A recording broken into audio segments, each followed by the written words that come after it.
responsables. El Fondo de Previsión Social del Colegio de Ingenieros de Venezuela presenta.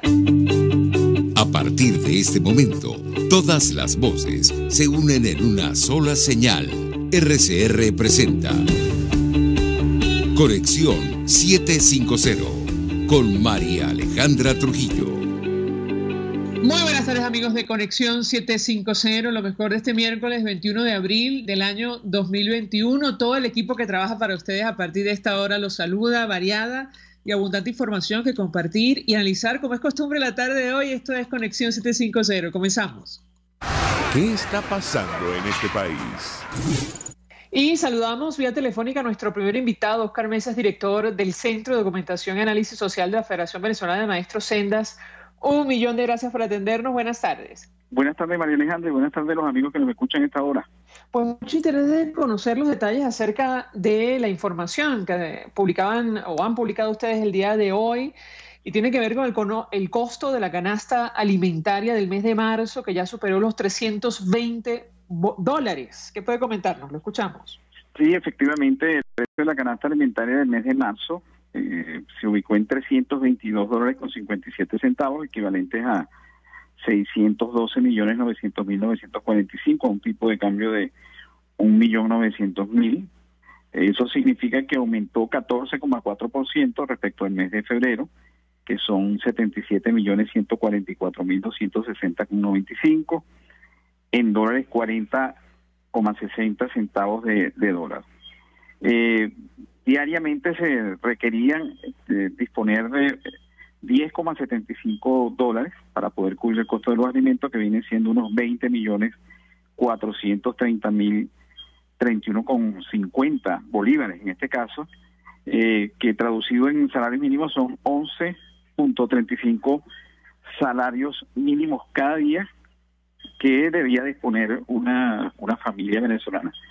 Debemos recordar que un salario mínimo, María Alejandra y amigos que nos escuchan, debería ser suficiente para poder cubrir el costo de una canasta alimentaria, y en el mes de marzo se requerían 340.5 salarios mínimos de los nuevos, porque el salario mínimo fue ajustado a 1.800.000, que equivalía a 0,94 centavos de dólar. Eso es con respecto a la canasta alimentaria. Ahora, entendemos que en bolívares la cifra se pierde de vista. Estamos hablando de más de 600 millones de bolívares, ¿correcto? Sí, 612 millones, que si le agregas los 5 ceros serían 61 billones de bolívares. Fíjate tú que una de las razones por las cuales la dolarización se ha impuesto en todos los sectores es porque es mucho más fácil manejar $322.57 que 612.900.945, ¿no? Se equivoca. Y en el caso de la canasta básica, se equivoca uno con más frecuencia porque su costo en dólares es $700.23. La canasta básica incluye alimentos y 6 rubros más para una familia de 5 miembros, una familia trabajadora.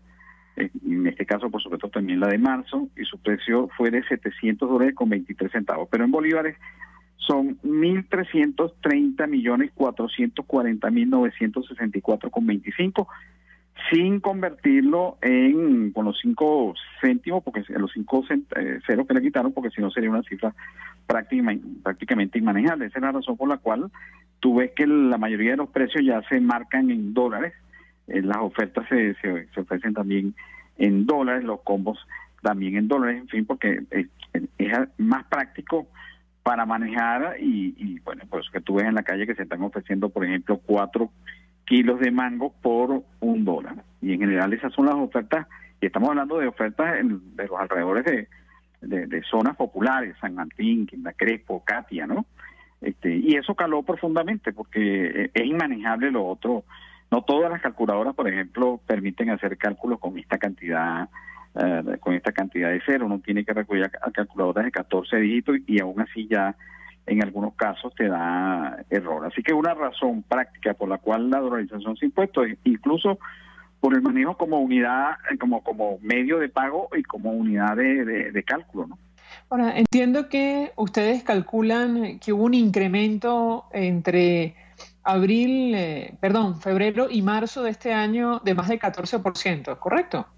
14,4% en el caso de la canasta alimentaria y 11,7% en el caso de la canasta básica. La canasta básica aumentó en dólares, te lo digo primero, $73 con 27 centavos, y en bolívares 139.226.438,12. Eso viene siendo 11,7%, a María Alejandra, y eso es consistente con lo que fue en la variación del tipo de cambio paralelo, que fue 11,61. De manera que aquí hay una relación, una correlación, pudiéramos decir en términos de econometría, entre el comportamiento de los precios y la variación del tipo de cambio. De manera que se requerían, en el caso de la canasta básica, se requerían $23 con 34 centavos de dólar cada día para poder cubrirla, que en bolívares eran 44.348.032,14, equivalentes a 24.63 salarios mínimos diarios. Reitero, con 2 salarios mínimos teóricamente debería satisfacerse una canasta básica, debería cubrirse el precio de una canasta básica. Por primera vez rebasa los $700, se mantuvo el año pasado incluso por debajo de los $600 a lo largo del año como promedio, pero ahora estamos viendo que por supuesto subió también en dólares. Estamos viendo lo que yo he calificado una especie como de traslado de la inflación inercial que vivimos en Bolívar desde hace ya varias décadas.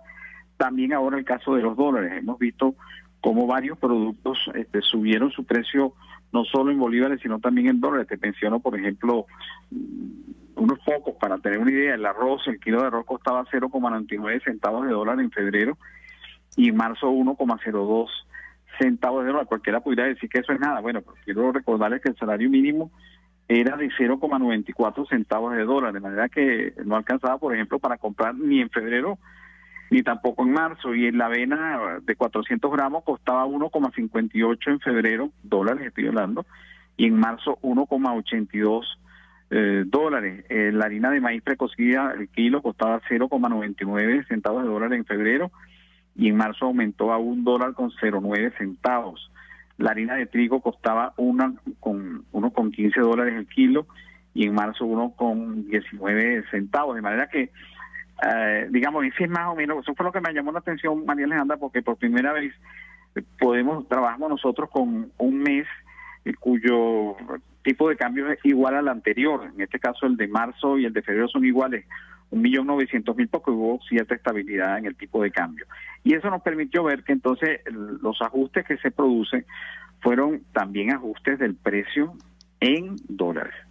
De manera que, digamos, ahí sí estamos observando, por supuesto, uno puede comprender económicamente los riesgos que significa hoy actuar, formar precios en Venezuela, las dificultades de poder planificar los costos y los precios, todas las situaciones que se presentan con los servicios colapsados, con este colapso económico, pero también yo creo que hay un componente de eso que ya conocemos, que se llama la viveza criolla, ¿no? Algunos economistas, a los que aprecio, decían que, bueno, si tú puedes vender a un precio mayor, pues bueno, ¿por qué no hacerlo? Bueno, sí, es un poco lo que, esa racionalidad económica, entre comillas, la que aplican, por ejemplo, los choferes de algunas camionetas ante la dificultad para conseguir efectivo.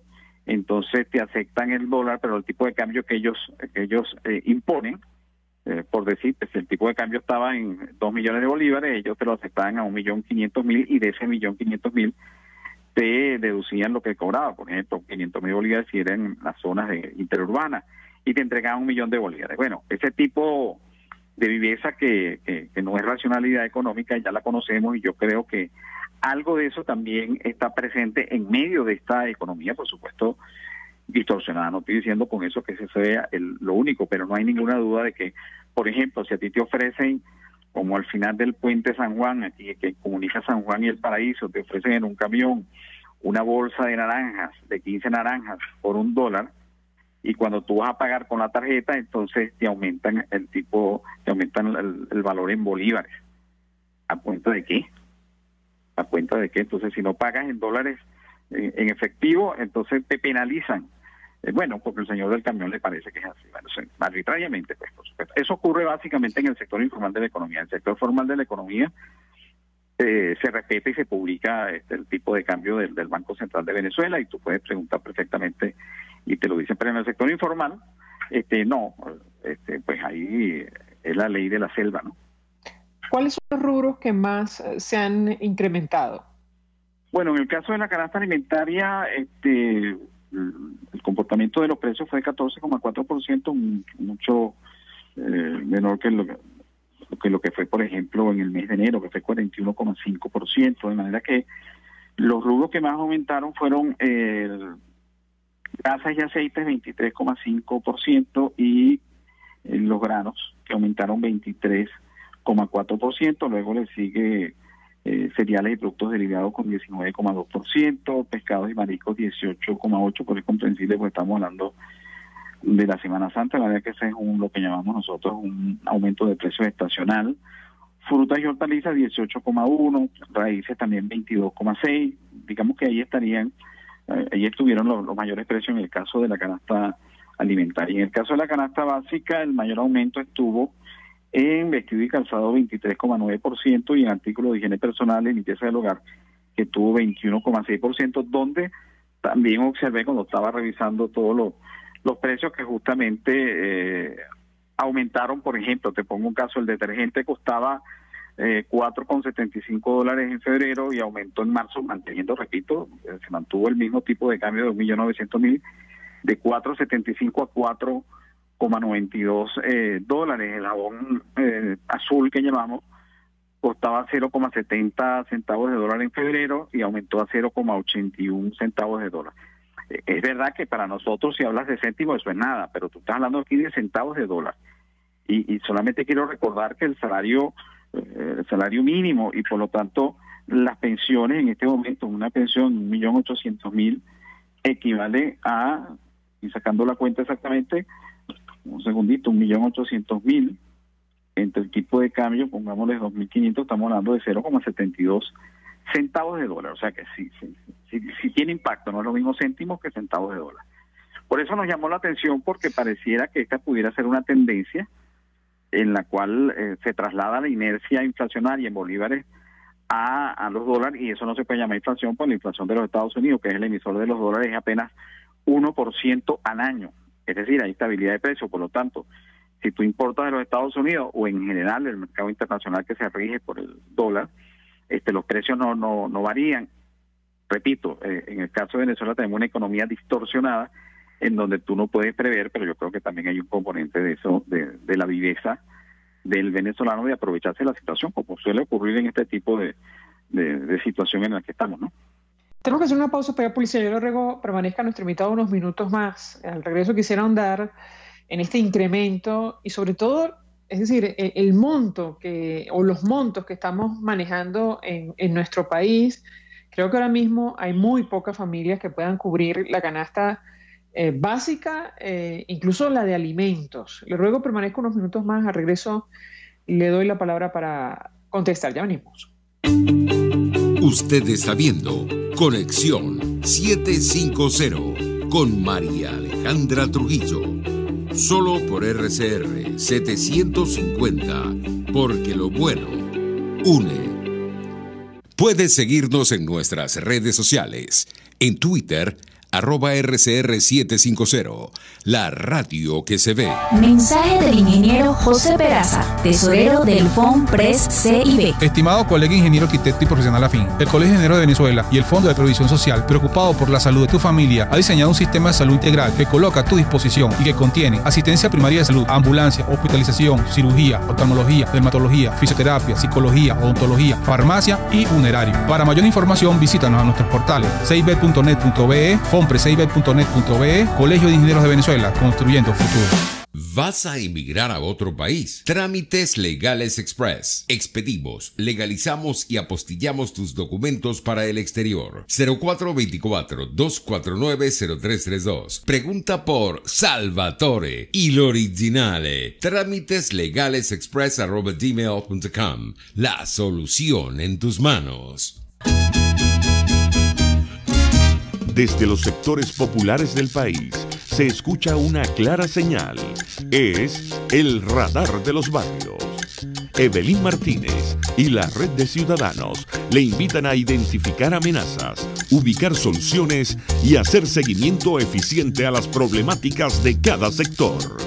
Un espacio contra la polarización donde se construye de abajo hacia arriba y de adentro hacia afuera. El radar de los barrios, de lunes a viernes, a partir de las 10 de la mañana, solo por RCR 750 AM. El poder de la comunicación en tus manos. Conexión 750 con María Alejandra Trujillo. Solo por RCR 750. La radio que se ve. Continuamos, amigos, en Conexión 750, hablando acerca del alto costo de la vida. La canasta alimentaria familiar ya superó los $320 mensuales. La básica, que incluye servicios y otros rubros, superó $700 mensuales. Y yo dejaba esta inquietud a nuestro invitado, Oscar Mesa, director de Sender, que nos acompaña. Y es que muy pocas familias ahora mismo en Venezuela pueden cubrir sus necesidades básicas. Yo le pedí un comentario porque justo ayer el director del Fondo Mundial para la Alimentación anunció que van a iniciar finalmente, algún tipo de cooperación en Venezuela. ¿Qué puede decirnos? Lo escuchamos. Bueno, yo creo que eso que tú acabas de mencionar es una respuesta a la situación. Un salario mínimo, María Alejandra, amigos que nos escuchan, debería ser suficiente para adquirir una canasta alimentaria. Y el salario mínimo en Venezuela, ya dije que en este momento vale 0,72 centavos de dólar, pero en el caso del mes de marzo, que es lo que estamos reportando, era de 0,94 centavos. Por supuesto, no alcanzaba ni siquiera $1. Tiene un poder adquisitivo de 0,3%. Es lo único que puede adquirir, 0,3%, y por lo tanto el déficit de 99,7%, es decir, el salario mínimo no tiene ninguna posibilidad de satisfacer la compra, en este caso, de los alimentos, y por lo tanto el salario mínimo, María Alejandra, perdió no solamente su poder adquisitivo, sino hasta su utilidad como unidad de medida. Hoy es más fácil medir y comentar esto en dólares que medirlo en salario mínimo. 340.50 salario mínimo es lo que se requería, y en el caso de la canasta básica se requerían 739.13 salarios mínimos. O sea, se perdió el sentido que esto tenía. Antes, cuando tú y yo podíamos conversar sobre esto, nos referíamos que se requerían, por decir, 5 o 6 salarios mínimos para la canasta básica, y aún así uno se podía escandalizar. En este momento estamos hablando de que son casi 740 salarios mínimos. ¿Qué hace la gente? Bueno, la gente hace lo que estamos viendo nosotros en nuestras urbanizaciones y edificios a través de la red de WhatsApp, básicamente. Ofrece bienes y servicios, ofrece todo lo que puede vender, trata también de comprar al mejor precio posible. Hay en este momento ofertas, hay que decirlo, no hay que caminar, pero efectivamente sí se consiguen mejores precios. La gente depende de que pueda lograr de alguna manera obtener ingresos equivalentes a 10 o 5 siquiera dólares diarios para poder cubrir la alimentación. Obviamente una buena parte de las familias dependen también de la entrega de las bolsas CLAP, dependen también de las remesas y dependen también de que sus servicios que prestan puedan remunerarse en dólares. Es decir, las señoras o que pueden ayudarnos en las casas con el trabajo doméstico no cobran en este momento menos de $5. Cualquier plomero o electricista que te viene a reparar algo no baja de $10, y digo algo, un monto bastante barato por cada punto, como lo llaman ahora. Es decir, cada punto, bien sea de electricidad o de plomería, no baja de $10 o $15. Digo en estas zonas populares, sé que en otros casos pues es mucho mayor. Bueno, y el que logra obtener siquiera por su servicio esta remuneración en dólares, que es lo que ha permitido que la gente pueda de alguna manera hacerle frente a los costos los precios que estamos hablando, bueno, es el que puede de alguna manera sobrevivir, ¿no? Y las empresas privadas que pueden pagar en dólares ya lo están haciendo, están pagando salarios que van entre $50 y $100 mensuales, con lo cual lo que estamos haciendo es regresar a lo que hace casi 50 años teníamos en Venezuela. Cuando yo empecé a trabajar en electricidad de Caracas, creo que lo he dicho muchas veces, y que les ruego que me disculpen porque lo repita como referencia, pues como Fijoy ganaba 480 bolívares, y eso eran $111 mensuales, vivía en la UD5 en Caricuao y podía comer en la calle.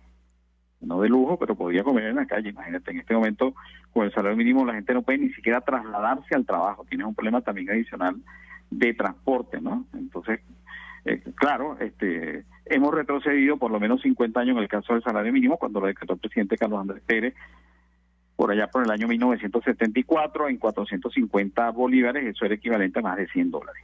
En este momento los que ganan $100, pues bueno, que están mucho mejor que los profesores que no ganamos ni siquiera $2, bueno, están en lo que yo pude estar cuando era apenas un bachiller industrial en electricidad, que trabajaba como muchacho, como fijoy, y que comenzaba a estudiar en la universidad.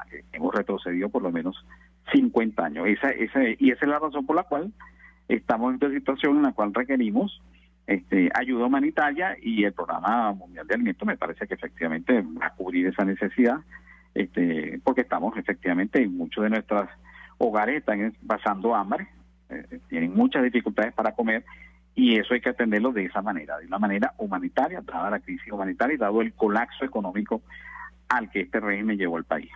Que ahora mismo, cuando Oscar Mesa, pienso en los educadores, pienso en los médicos, enfermeras, en el personal de la administración pública, en nuestros pensionados. Claro. Yo le pediría un comentario al respecto.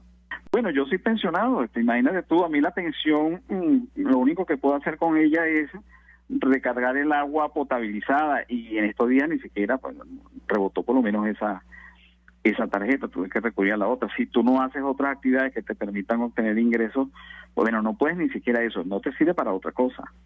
O sea, tú no puedes hacerle frente a una canasta alimentaria en el orden, ponle tú, no de $10, $5 diarios, no puedes.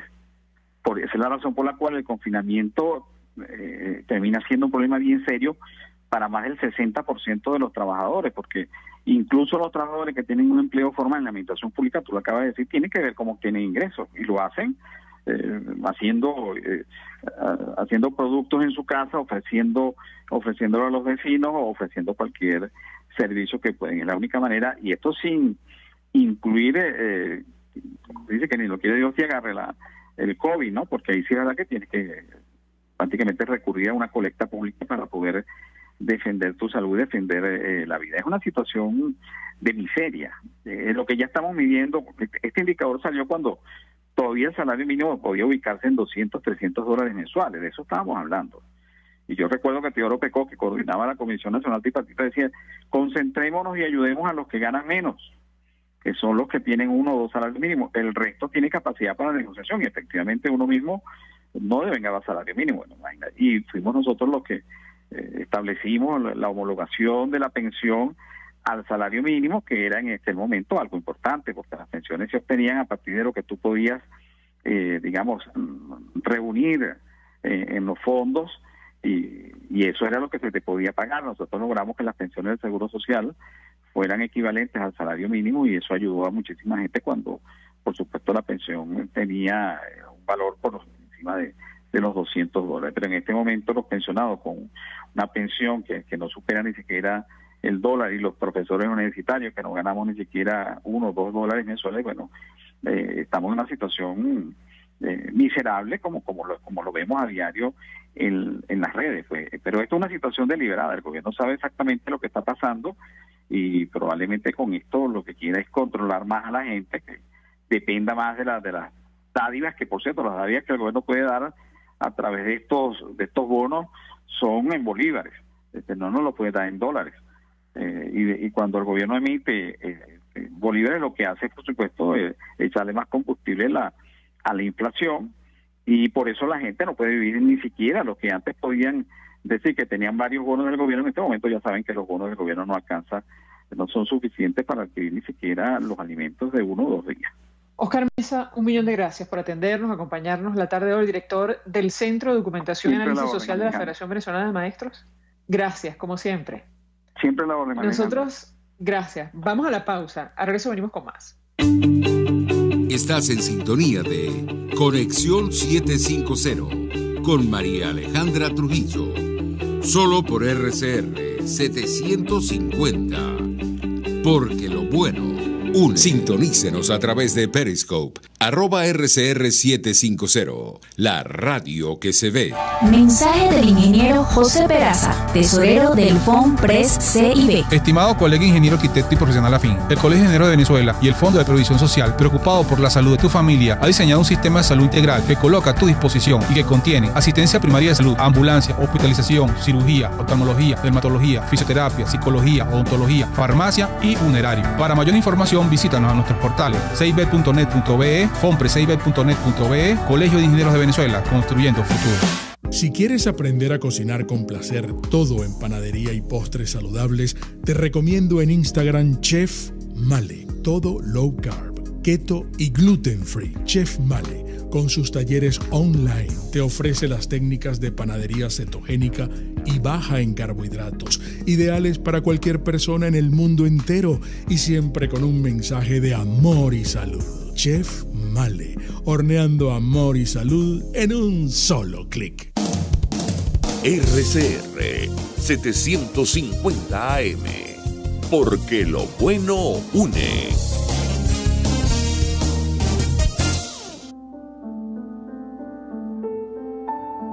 La Academia de Ciencias Físicas, Matemáticas y Naturales presenta El progreso tiene su ciencia.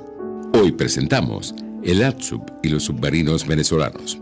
En 1939, el submarino inglés Thetis se clava de punta en el fondo marino en su primera inmersión con 104 tripulantes a bordo.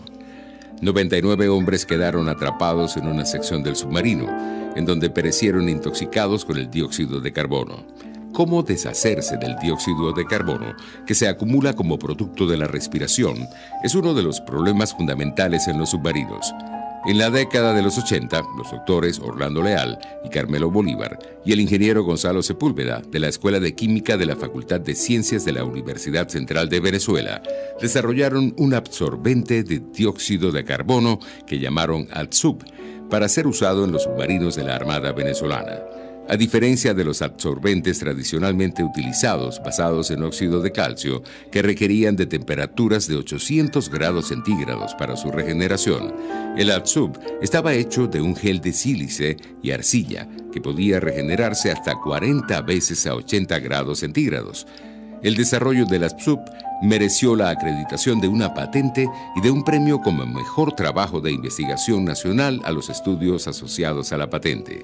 El doctor Carmelo Bolívar también fue galardonado en el año 2014 con el premio Fundación Juan Alberto Olivares, otorgado por la Academia de Ciencias Físicas, Matemáticas y Naturales por sus contribuciones a la química, entre ellas el desarrollo del ATSUB.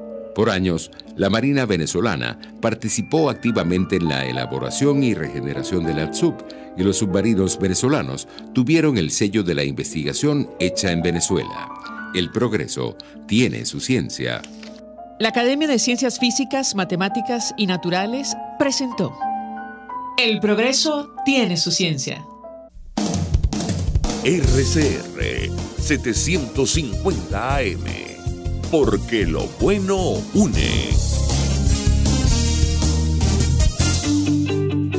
María Alejandra Trujillo te acompaña en Conexión 750, solo en RCR 750, la radio que se ve. Claro y raspado. Continuamos, amigos, en Conexión 750 y en esta parte del programa hablamos acerca de un tema que preocupa y mucho, sobre todo por la discusión que está abierta en la Asamblea Nacional oficialista, la intención de controlar redes sociales. Ayer dábamos cuenta del cierre o salida del aire, aparentemente momentánea, de la emisora Radio Rumbos. A esto hay que sumar una sentencia contra un medio histórico como el Nacional.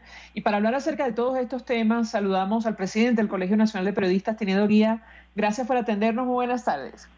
Buenas tardes, María Alejandra. Un gusto estar contigo acá en Radio Caracas 750. Pues por supuesto que hay una gran preocupación. Pareciera que los mayores de 70 años corremos un gravísimo riesgo en lo que se refiere a los medios impresos y radiofónicos que han venido siendo agredidos desde 1998 hasta estos días. Es una permanente agresión porque la labor del periodista y de los medios es justamente buscar la verdad que está en esa noticia y comunicarla, porque en la medida en que la audiencia se entere, o los lectores de un periódico puedan leer en sus páginas cuál es la verdad o contrastar esas informaciones, pues en esa medida estará haciendo uso de su intelecto y tomará decisiones libres que le permiten ese insumo de la información. Y esta gente parece que le tiene pánico a que la gente piense. Entonces, cuando la gente piensa, evidentemente no la puedes llevar por un camino equivocado. Tienes que darle el insumo necesario para su preparación. Razón tenía el Libertador: un pueblo inculto es instrumento de su propia destrucción. Entonces es necesario que retomemos el tema de la formación desde el hogar, desde los primeros profesores, que son los padres, hasta los grandes profesores, que son los catedráticos universitarios, que nos muestran un camino de investigación y de desarrollo universal. Ahora, comentábamos dos temas que han impactado a la sociedad venezolana: en la suspensión de transmisión de Radio Rumbos, también esta sentencia contra el Nacional que lo obliga aparentemente a pagar $13 millones en las actuales circunstancias. Pero yo iniciaba esta parte del programa comentando las intenciones que tiene la Asamblea Nacional oficialista de incluir en el Código Penal unas sanciones que han establecido en la ley resorte o ley mordaza. Yo te pediría un comentario porque da la impresión que todo forma parte de un cerco contra la libertad de expresión. ¿Qué puedes comentarnos? Cuando los gobiernos de los países no hacen nada útil para los pueblos, hacen leyes. Y esas leyes generalmente que censuran el comportamiento y la expresión libre de los ciudadanos.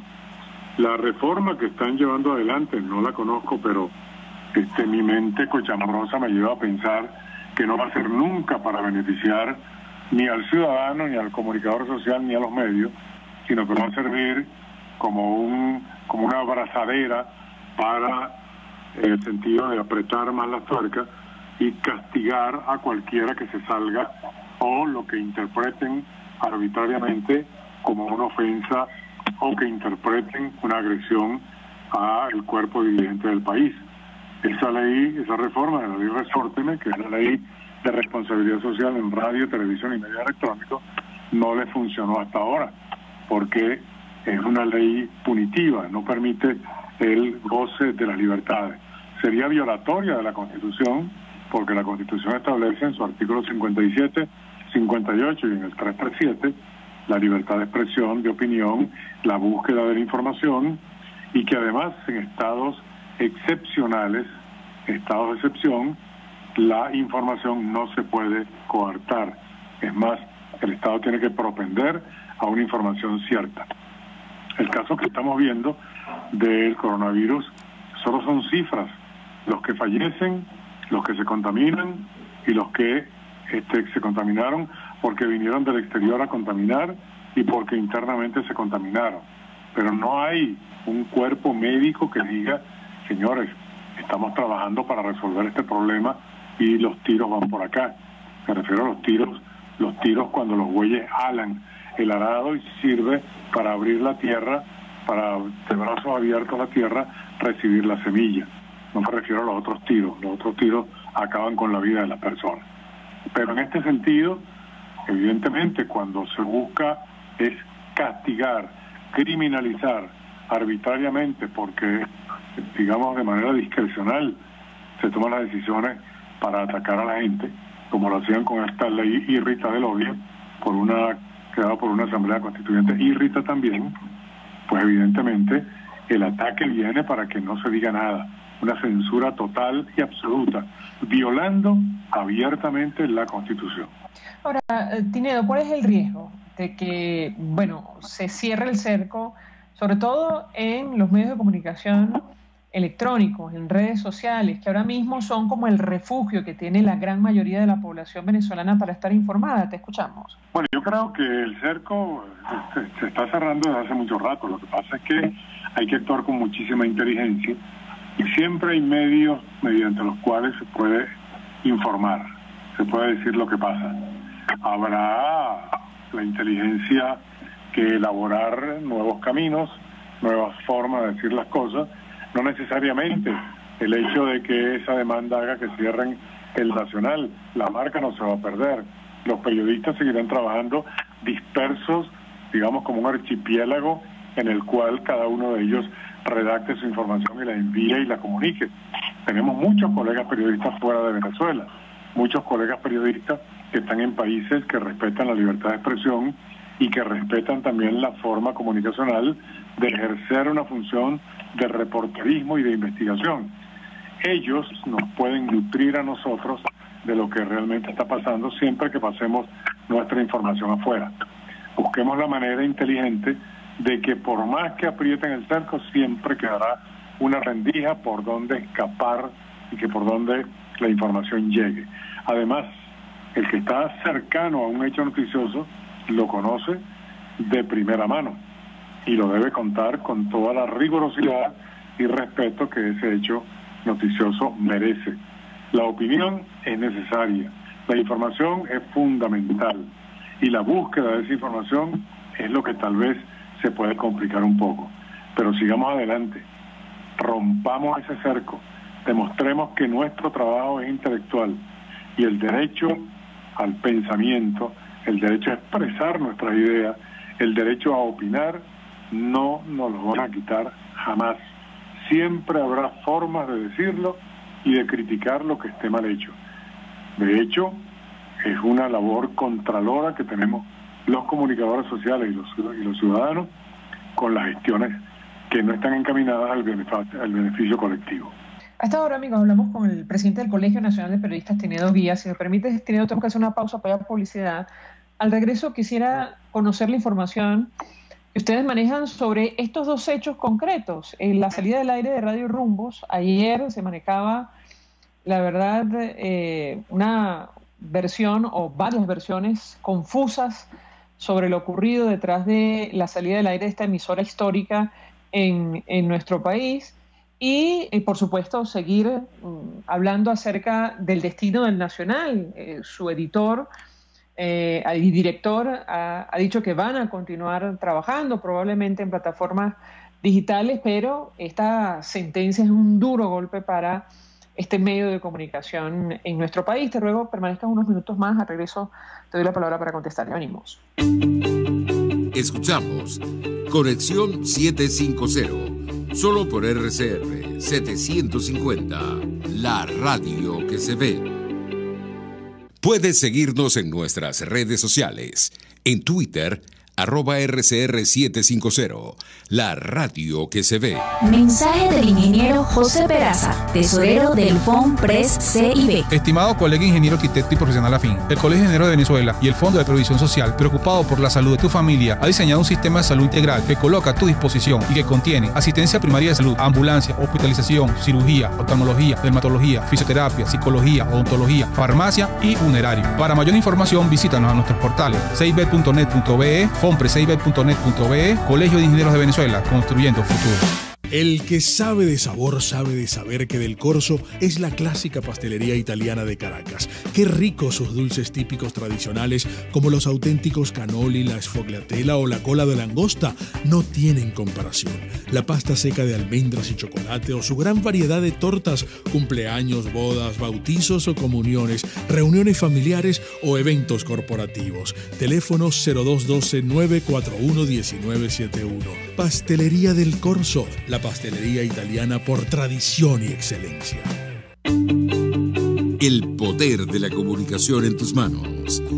Conexión 750 con María Alejandra Trujillo. Solo por RCR 750, la radio que se ve.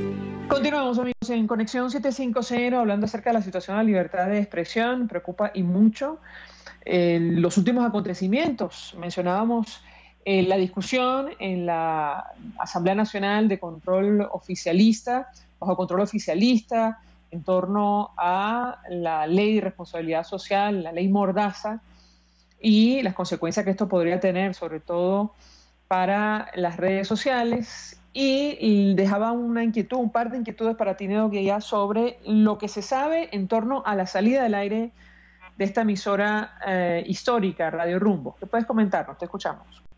Bueno, vamos a comenzar por esta última parte. que es la noticia que ayer corrió como pólvora, le dio la vuelta al mundo en segundos, las grandes ventajas que tienen las redes sociales. Radio Rumbo recibió una visita donde, con una comunicación emanada de la Sala de Casación Penal, se tomaba una medida dictada por esa Sala de Casación, pues, que es una medida ante la exposición que hizo de motivos seguramente el magistrado Calixto Ortega. Se pensó en un momento que suspendían la transmisión de la emisora, se obligaba a eliminar la programación, sustituirla, pero hubo un poquito de confusión en los términos de los cuales se explicó. Inclusive Manuel Isidro Molina, su director actual, explicó en una locución lo que estaba sucediendo en Radio Rumbos, una emisora que tiene más de 70 años en el aire. Pero también su presidente, la presidenta de la compañía, Elisa Siciliano, explicó después que se trataba de un tema de un juicio entre las partes, entre los socios, que era un asunto que no tenía nada que ver con política, que era un asunto que no tenía nada que ver con Conatel, sino que se trataba de un tema más que todo mercantil. En ese sentido, volvió otra vez la programación a partir de las 5 de la tarde el día de ayer, otra vez la programación de Radio Rumbo, su noticiero Notirumbo, etcétera, y las voces habituales que transmiten las diferentes programaciones o los diferentes programas en esa emisora.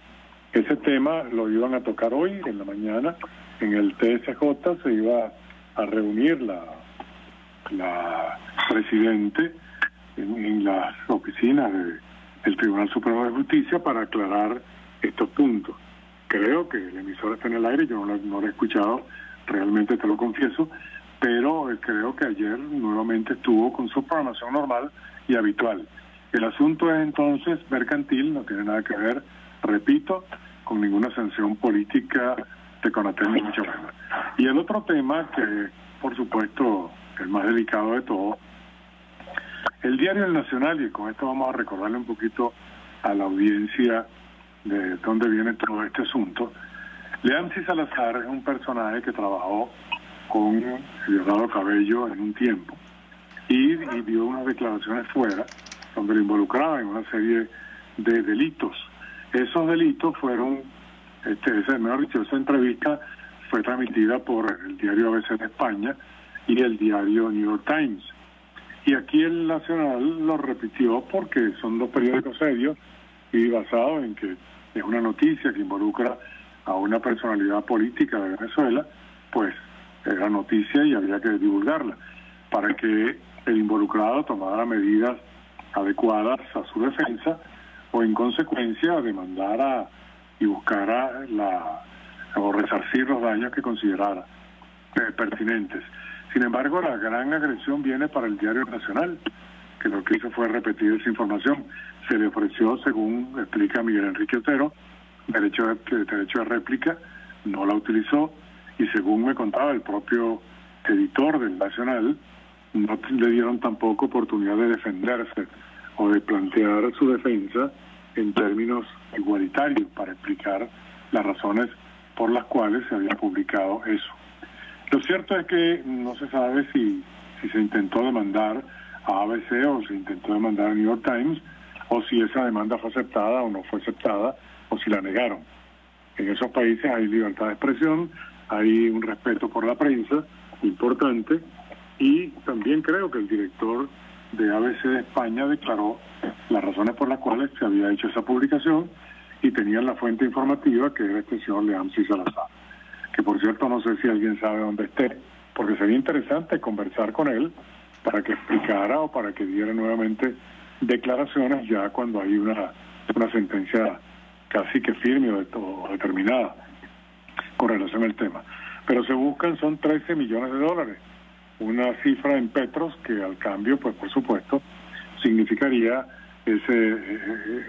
erogar esa enorme cantidad de dinero, que se pudiera pagar en un cheque en un banco de Estados Unidos o entregar aquí propiedades del diario El Nacional para resarcir esa demanda, ¿no? Pero no queda claro el tema de la sanción, de la afectación moral, pues. Esto no queda claro porque se habla simplemente de una cantidad de dinero y en dólares. Entonces la cosa, creo que debemos tener calma y esperar cuál va a ser el desenlace final, porque según leía hay análisis que se hacen de la sentencia y creo que se puede reclamar una eventualidad dentro del derecho y del reclamo que puede hacer, o la revisión que puede hacer la propia Sala de Casación Penal. Ahora, varias inquietudes, Tinedo, sobre el riesgo de que se establezca un precedente, lo cual parece obvio, y para impedir la retransmisión o publicación de informaciones de otros medios de comunicación sobre Venezuela. ¿Qué puedes decirnos? Te escuchamos. Bueno, lo primero que se me viene a la mente es que mucha gente tendrá muchísimo cuidado de publicar algo de este personaje, porque, bueno, si ya las reacciones de demandar y de cerrar medios, pues yo creo que la publicación de algún comentario, noticia, etcétera, con relación a su actuación pública, pues la gente lo va a pensar mucho, ¿no? Los periodistas lo van a pensar mucho y los dueños de medios lo van a pensar mucho. Por otro lado, evidentemente hay un miedo de los medios, y con toda razón, de que les caiga encima la sanción, eliminando medios, como ya hemos visto, que han venido en cascada, cayendo medios impresos, radiofónicos, portales informativos. Todo aquel que opine, pues entonces corre un gran riesgo.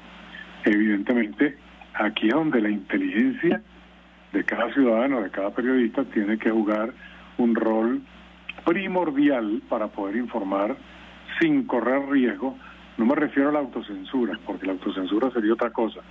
Informar con inteligencia no es autocensurarse.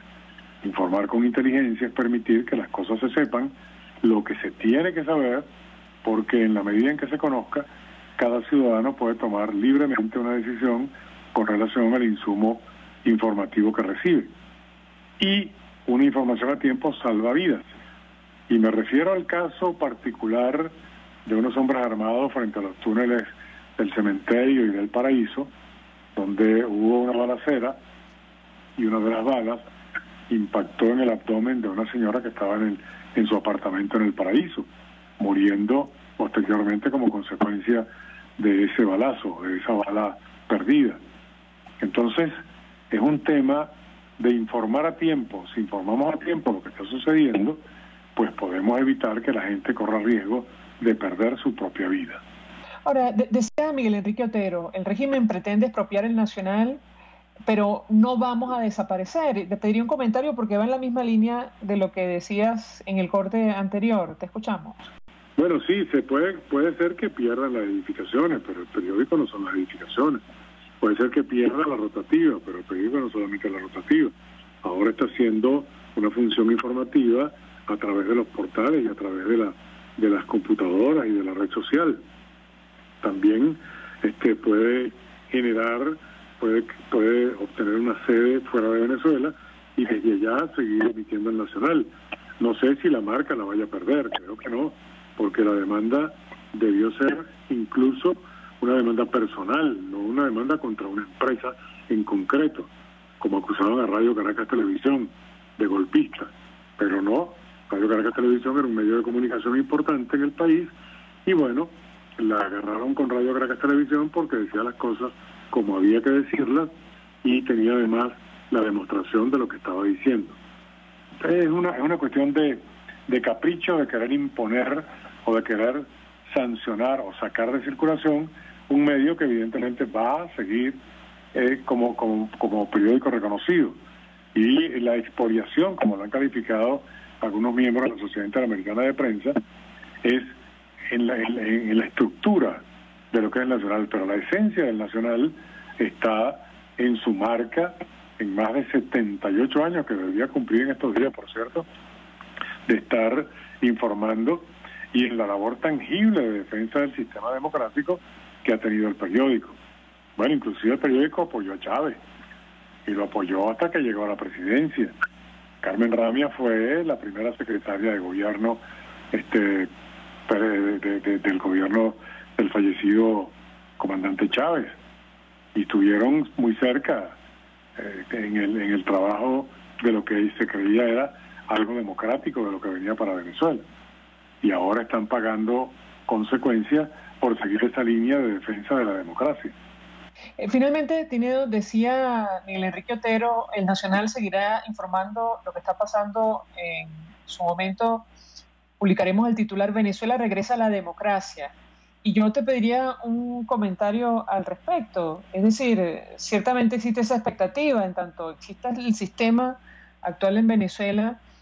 Bueno, tendremos que lidiar con estos obstáculos de todo tipo para informar, pero una vez cambien las cosas, al menos Miguel Enrique Otero asegura que probablemente el país regresará con mucho esfuerzo a lo que era antes. Quisiera tu opinión, te escuchamos. Evidentemente la administración actual, a ojos vistos, está el gran fracaso que tienen. Un gobierno que ha peleado con todo el mundo, un gobierno que inclusive ha acusado a naciones hermanas de incentivar movimientos armados, un gobierno que ha permitido la entrada de, digamos, la presencia en el país de las FARC, del ELN, que lo ha dicho a voz en cuello, que son bienvenidos acá, y que ha tenido una actuación un poco complicada con relación a las sanciones que otros países han suscrito contra Venezuela. Los Estados Unidos, la Unión Europea, y las acusaciones y los riesgos que ha habido con unas alianzas un poco incómodas y peligrosas que no le han traído al pueblo venezolano ninguna felicidad. Han traído preocupación, han traído una serie de problemas graves. Es evidente el fracaso económico. La política económica ha llevado a la paridad cambiaria nuestra a cifras millonarias para obtener divisas de otro país. La movilidad de los ciudadanos interna y externamente no funciona. El problema del combustible, el problema de los alimentos, el problema del empleo, el problema de la salud, o sea, son muchísimos inconvenientes que hacen necesario que sociológicamente y políticamente se dé necesariamente un cambio hacia la democracia. Y la democracia no puede, a lo mejor no es el mejor sistema de gobierno del mundo, pero es perfectible y podemos perfeccionarla. Pero si estamos en democracia, abrimos un compás de negociación interna donde los empresarios puedan participar, donde los estudiantes tengan libres y abiertas sus universidades con los recursos necesarios, donde los profesionales que necesite la República sean formados, donde tengamos un sistema de gobierno en donde exista particularmente representatividad legítima por el voto popular de las personas que han sido escogidas para buscar un mejor rumbo y felicidad para el país. Yo tengo fe en que sí, regresaremos a la democracia. ¿Cuándo? No me preguntes cuándo.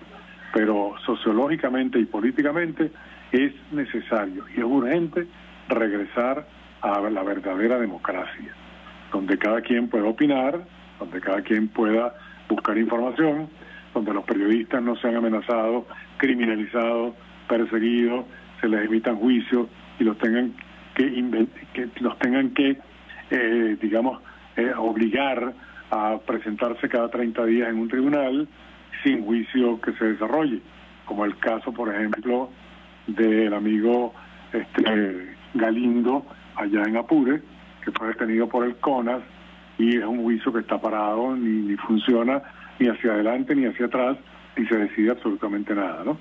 Entonces él está en una situación muy complicada. Por cierto, acaba de salir del coronavirus. Él y su papá han ido superando poco a poco la enfermedad. Y así hay muchos periodistas que están citados a presentarse en tribunales, otros que están detenidos, el caso de Roland Carreño, que tiene mucho tiempo ya detenido y no se ve que lo hayan llevado a juicio, ni mucho menos, porque ahora con esta, digamos, radicalización de la cuarentena se hace mucho más complicado el trabajo de tribunales y de organizaciones del Estado que deben dar servicio al pueblo venezolano. Creo firmemente que la democracia tiene que venir al país para que el país respire, para que el país crezca y para que el país se relacione con otras naciones en beneficio de ambas partes. Tinedo Guía, 1.000.000 de gracias por atendernos, acompañarnos como siempre en la tarde de hoy, presidente del Colegio Nacional de Periodistas. A nosotros se nos ha acabado el tiempo, nos despedimos y lo hacemos a nombre de Jaime Nestares de la Dirección General de la Estación, en la gerencia de producción Willy Charcaya, en la producción César Umbría y Yay Pacheco, los controles Víctor Mejías, quien tuvo el inmenso placer de acompañarles, María Alejandra Trujillo.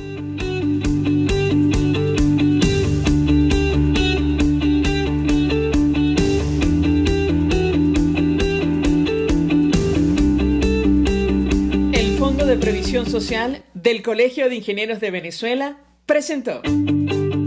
RCR presentó Conexión 750 con María Alejandra Trujillo. Solo por RCR 750, la radio que se ve.